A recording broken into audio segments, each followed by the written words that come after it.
ध्वजदिनी निधी संकलनाचे उद्दिष्ट 15 ऑगस्टपूर्वी पूर्ण करा. जिल्हाधिकारी डॉक्टर विजय राठोड. जिल्ह्यातील ज्या शासकीय विभागांना ध्वजदिन निधी संकलनाचे उद्दिष्ट देण्यात आले आहे त्या सर्व विभागांनी आपले निर्धारित उद्दिष्ट 15 ऑगस्टपूर्वी पूर्ण करावे असे स्पष्ट निर्देश जिल्हाधिकारी डॉक्टर विजय राठोड यांनी दिले.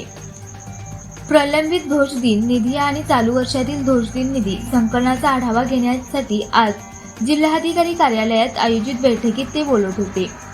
जिल्हाधिकारी डॉक्टर राठोड म्हणाले की प्रलंबित पावती पुस्तकाबाबत संबंधित कार्यालय प्रमुखांनी आपला अभिप्राय घेऊन तो जिल्हा सैनिक कल्याण कार्यालयाकडे तातडीने सादर करावा.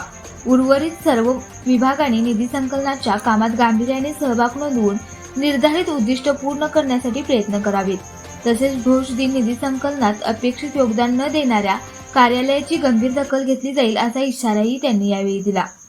यावेळी जिल्हा सैनिक कल्याण अधिकारी निवृत्त lieutenant colonel doctor Bhimsen Chavdar यांनी माहिती देताना सांगितले की यंदाच्या वर्षी कोल्हापूर जिल्ह्यास ध्वजदिन निधी संकलनासाठी सुमारे 1,80,00,00,000 रुपयांचे उद्दिष्ट प्राप्त झाले आहे.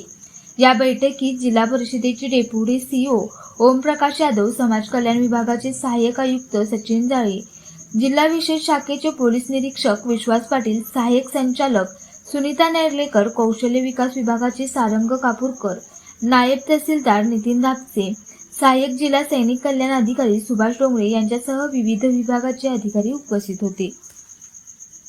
अशाच प्रेरणादायी बातम्यांसाठी सबस्क्राईब करा इंडियन पोलीस मित्र भारत न्यूज चॅनेलला. संपर्क डॉक्टर सुरेश राठोड, संपादक 9623420295.